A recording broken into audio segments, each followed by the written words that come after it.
first come to discuss before amongst the cells. So we will be repeating organelles. And then the last postulate, energy flow. What to choose between the two? Okay, that is shear.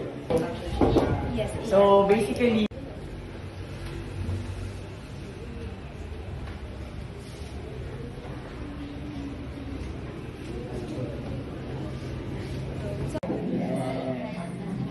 And then, steady in Tagalog is malungkot. Malungkot.